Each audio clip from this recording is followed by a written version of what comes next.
Are we ready? Okay, before we start, let's take a breath. Want to take a breath with me? Yeah, I'm just okay.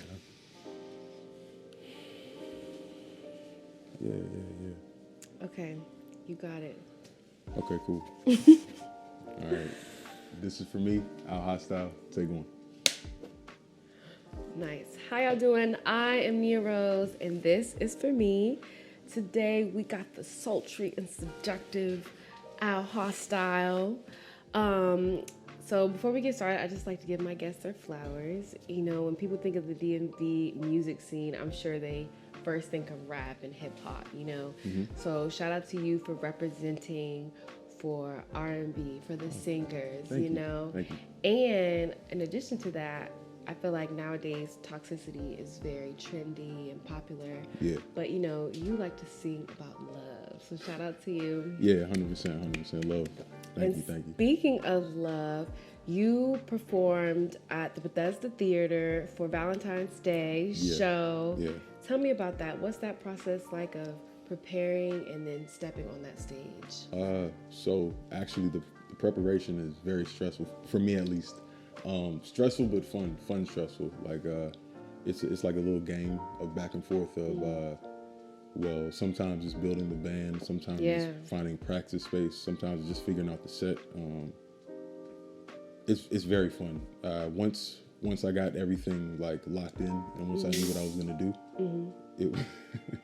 it was 100% smooth from there. I think the band was so easy to work with. Shout out to the guys. And then getting on that stage is like I say it all the time. It's second to none. What does it feel like when you're stepping on that stage? So I have jitters and I get nervous every single time, no matter the stage, no matter the show, small or big, I will get nervous. And so, well, specifically this one, it being Valentine's Day, I had like my little get up on and I felt real nice and dapper. I felt confident going up there. It varies the what's the word I'm looking for? The nervousness varies. That time it was kind of just more so anxious. I was just anxious to get up there. Anxious or excited? Or? Yeah, like okay, cool. I not wanted to get it over with, but I just wanted to hear how I sounded. I knew the band was working hard. I knew they had all their stuff, together. So it was like I just want to get out there and get it done. The first two songs, I know, like, I don't know if I could show, like, if you could see, but I was definitely like, okay, nervous. Okay, we gonna get there. Nothing was wrong or anything. It was just like you just had to breathe through it. We gonna get it out. By song number 3, you were killing it. I was. Yeah. Congrats to you. Thank you. You said it can be fun and stressful. I also saw how, being an independent artist, there's highs and lows to it. 100%. Is that something that you have intentionally decided to be, or you hoping to be on the label? I think whatever I decide to do just has to make sense.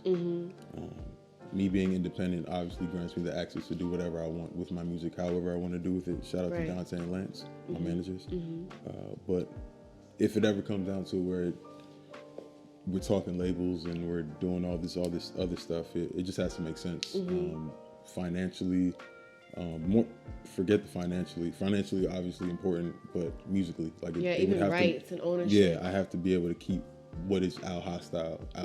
Me and my manager actually just talking about that the other day.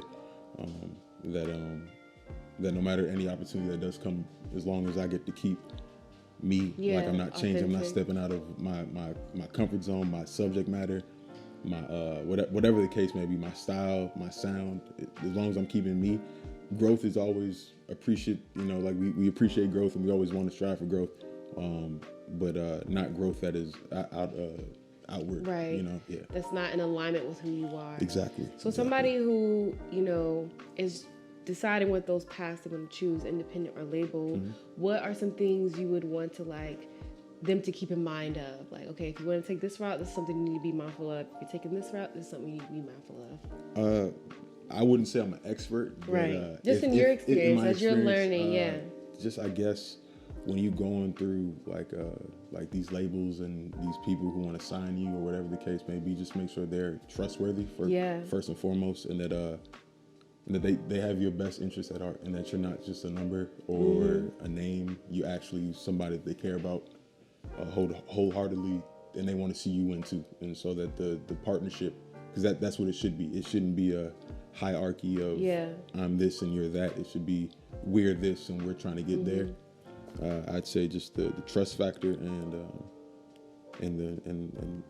them being genuine. If you can tell. Sometimes obviously people can be fake in the beginning, but well, I love that. Even as an independent artist, you've been able to put out a lot of beautiful work. Yeah. Last summer you dropped Apple Pie, your EP, 5-song project. Yes. And you had, some of DMV's very own Shakete, Matt McGee, Demi J. Yes. And what was one of the most like rewarding songs to create for this project?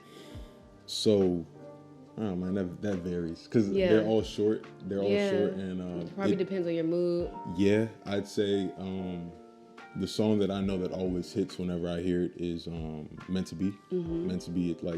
It's the perfect song to me. I think. Yeah.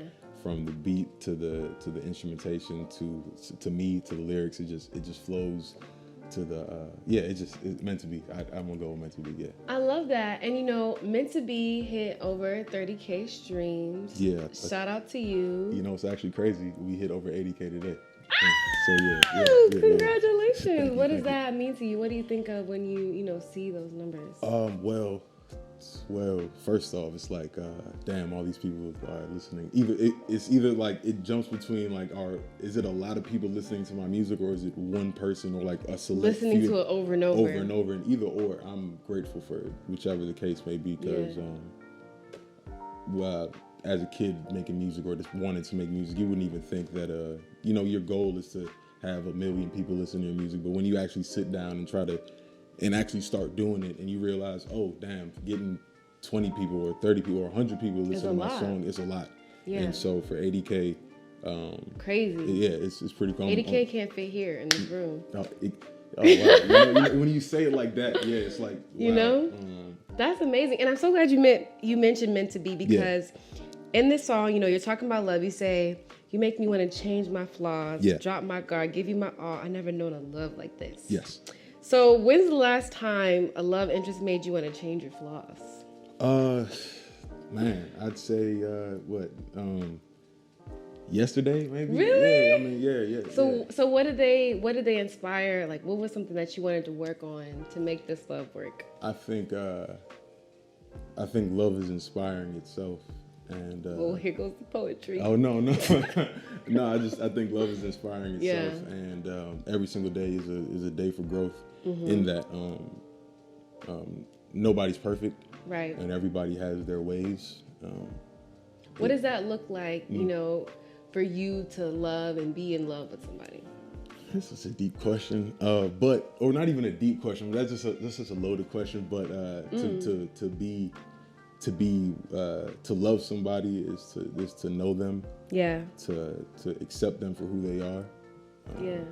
To be in love with somebody, to me, is knowing all that, knowing somebody's flaws, the best days, their worst days, and actually sitting down with yourself and saying, can I withstand their storms, their sunny days, their whatever the case may be, and because and that goes for outside of relationships too. That goes for friendships, family, all that stuff. You could be in love with somebody that you're friends with. Right. Not on no like.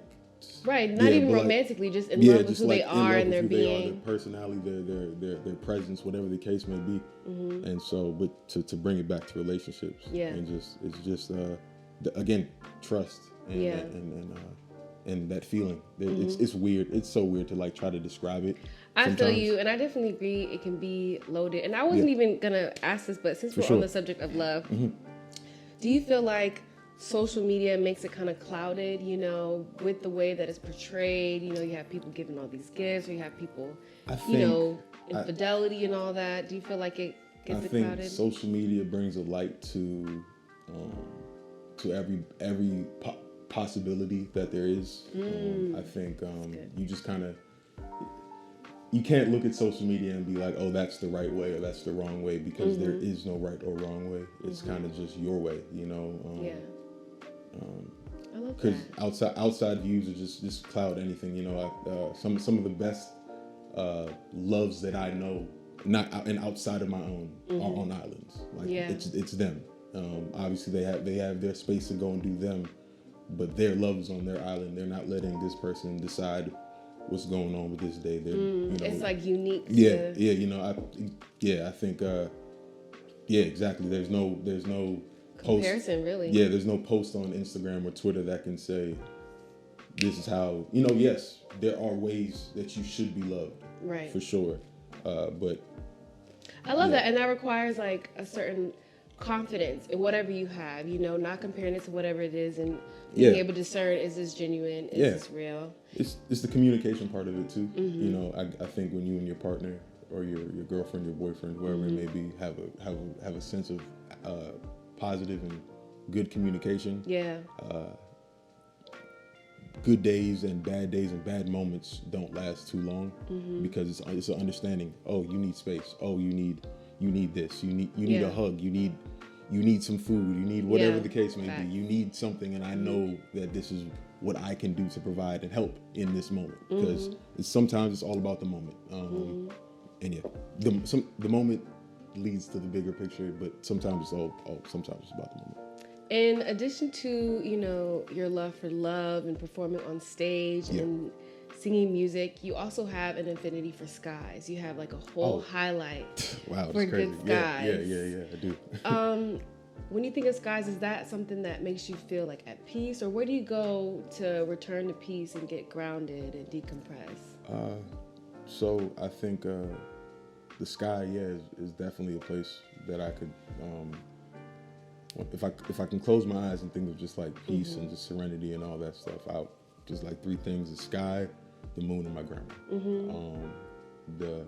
The sky one, it just feels free. Yeah. It just really feels so free. There's so much endless possibilities when you look up in the sky. Yeah. The moon is beautiful as hell. Like it's captivating. A good moon is beautiful captivating. Beautiful as hell. That should be a shirt. The moon is beautiful as hell. It's the truth. As a matter of fact, the moon it's like cloudy outside. Yeah, Teddy was saying that. Yeah, it's beautiful tonight, and my grandma is one of my favorite people. She's always been a sense of peace since I was a child, and still to this day. So, yeah. I love that. You had a post where you showed this picture. It's like, discipline isn't about perfection. It's about continuity, continuing. Yeah. What's something that has been some of the challenging things you've had to continue through as an independent artist? Well, nothing is free. And so there's that, obviously. There's the balance between working an actual job and then working your actual job. Yeah. And so nothing is free, obviously, and time is important. Time isn't free either. So there's 24 hours in a day. If I'm trying to say that I want to do this music thing or this creative thing, but I have to worry about this work thing, time, I think, time has probably been the biggest obstacle. Yeah. And I've been making music for a while now, so I've learned to manage my time and how I'm gonna balance this and what works for me. But yeah. And you mentioned, nothing's free. What has been some of the surprise investments in your music career? Well, I wouldn't say surprise. I mean, let's say you're shooting a video and you planned a budget for this amount, and then you go into it, and then you go and you start everything, and you realize you're about $300, $400 short. Yeah. It's like, damn, I didn't plan for that. So now that means something either has to sacrifice, or we don't do it at all, and we sacrifice the project or the quality or whatever the case may be, and then boom. Or let's say we're talking about PR, and now, oh, cool. Again, we budgeted for this, and then they're talking about a different number. We got to move the budget, so something sacrifices something. Yeah. Sometimes when you're dealing independent, there's a sacrifice that you got to give. Yeah. I'm glad you mentioned this. Okay, because I'm a model too. For sure. Yeah. And I've been approached to be in music videos, and sometimes there's not a budget for models to be paid. Yeah. And but sometimes videographers, they may do it pro bono, they may do it as a collaboration. When do you think is a good time to pay your team versus collaboration? How do you distinguish between that? And this is just your answer, because this is something I'm curious too, because there's sometimes, even with, Jada, for example, we'll shoot stuff all the time, and, this is like us collaborating. Nobody's getting paid. But then if somebody comes to me and they're trying to sell a product, that's like, different. Yeah. But music video, that's also unique too, because it's not necessarily selling a product unless you have an album or something coming out. So they're coming to you asking for your services to be in their video, to help their video look good. Have somebody that they know will get reposted, whatever the case may be. I just think it to answer your question, I think it just whatever works for you in the moment of that, like the talks. If you could say, okay, cool, this is something that I can benefit off of, or this is something that I can, that was a selfish question. I was just curious. No, it's real. It's if it's something that you could benefit off of, or if it's not something that you could benefit off of, but you see the importance of it, like sure. But like you said, nothing is free, and bills do got to get paid. And exactly. As much as we do this for fun, we do want to get paid for what we do. Exactly. And so going back to your project, Apple Pie, when you released it, you got to thank your team. You're thanking Coles, thanking Matt McGee, thanking Danny, thanking your managers. Yeah. What does it take to build a team to, make this project come to life? Well, it's kind of crazy because I building a team is very hard, because again, it builds down to, can I trust this person to help bring my vision to life? Dependent. Like I know Cole's for sure. Cole's has his own thing going on with Coach. Shout out to Coach. Yeah. But I know Cole's is amazing on the keys.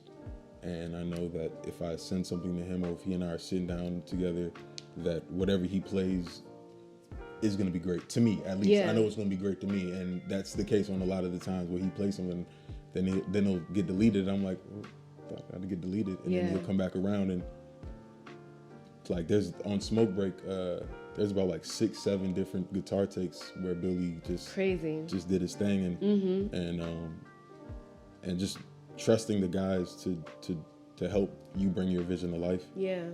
What would you recommend to somebody like, I'm looking for a team, I'm looking for help, I'm looking for management, for example. Yeah. How does somebody source that? For management, I always say let your management find you. Let your management find you, and don't looking for a manager if you don't have anything to manage. And that's like somebody told me that one time, and I felt so like. How do you measure that? Like, okay, now I have something to measure. Is it shows? Is it what is it? Well, I feel like at the point in time where what you have going on and like all the stuff that you have coming to you is taken away from you actually doing what you're supposed to do. Yeah. Then maybe it's time for somebody to come in and help manage what's going on and what this is. But also you don't want a manager that you're just telling stuff to, because then that's just an assistant. You want a manager who's going to be hard on you, but not too hard on you to the point where you're breaking. You want a manager who's not your friend, but somebody that you can call on when outside of music or outside of your art. Obviously, when it comes down to graphic designers and having them on your team, those graphic designers are one of the most I think most important things to a team, because if your your visuals, if it's not on point, you are. Shout out Danny. The design. Exactly. If your graphic design and all that stuff isn't on point, then you're kind of nobody's clicking on it. Nobody's clicking on anything. Nobody's watching anything, because facts. Presentation. That's the hook right there. Exactly. And so you hooked a lot of people. You posted your Spotify Wrapped at the end of the last year. You had over 43K streams, over 28K people individually listening, over 100 countries. I haven't even been to over 100 countries. Listening to your music. How do you measure success? When you're looking something like this. Well, first off, success is definitely a spectrum. I'd say I'm very successful just for the fact that I'm doing it. Period. That's a bar.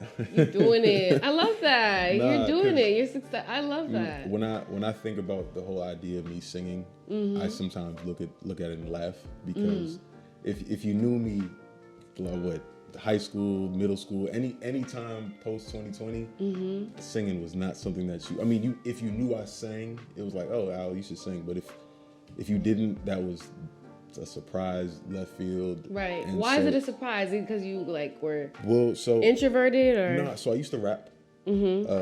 Rap. Yeah. That's one of those Easter egg little things. I used to rap, and so I was doing my rap thing around the area, and I fell in love with singing. I fell in love with singing again because I always loved singing, but I fell in love with singing, and the songs that I was writing, I thought at the time were good enough to put out, homegrown, and then and it was at first it was just be a side project.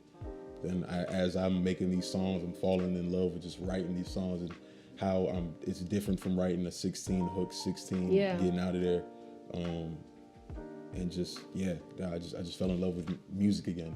I think that's so singing, beautiful. We're gonna do one more question and then we're gonna do lightning round. Okay. So you got the opportunity to open up for Phony People. Yes, I did. You know, you're creating beautiful projects with DMV creatives. Yeah. What do you think it will look and feel like once you've, made it?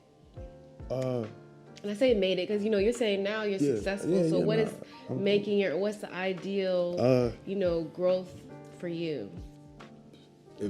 What would be the circumstances when I know I made it? My mom living comfortably, more so than anything else. I think that's the answer. Right. I think I know I made it when my mom is literally has no worries and has everything figured out through me. Yeah. Yeah, that's when I know I made it. Music aside. Right. Music aside, I could have one listener. If that one listener is stream my stuff 80K times, yeah. Period. Yeah. That's amazing. Okay, let's do the lightning round. Awesome. You drink this water, so I have Raheem calling me too. He's the next guest. All right.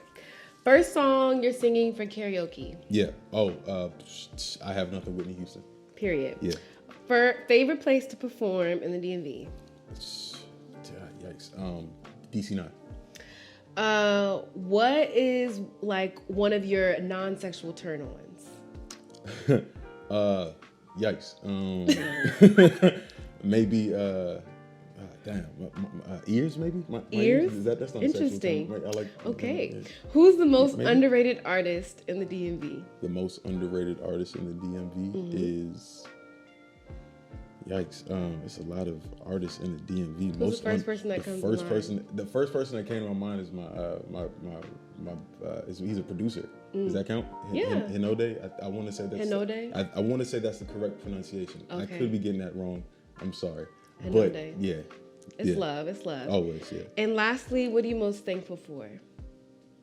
Life, and health. The fact that I'm still actually breathing and living and. That I can do stuff like this, There's a lot of cool shit that goes on, and I think I'm blessed enough to be able to do cool shit. Yeah. I have so much stories that I'm able to tell my future children and my future grandchildren. My cousins now, I can tell them, my little cousins and my nieces and my nephews and stuff like that. Yeah. And I love that. I really just love your gratitude and your peace, and I know you said you were so, tired after your show, but I just love the energy that you have. Thank you so much for coming. Thank you so much for having me. Look at the top camera. Let them know where they can find you and what's coming up next. Okay. Well, you can find me everywhere. You can find me on Instagram at hostile.al. You can find me on Twitter. You can find me everywhere else, Al Hostile. What's next would be the Meant to Be video. I want to say that's next, and just more me, just more me, more love and more happiness. Thank y'all so much for tuning in. I am Nia Rose. This is for me. Be sure to listen on YouTube and Spotify and IG. Peace. Thank you.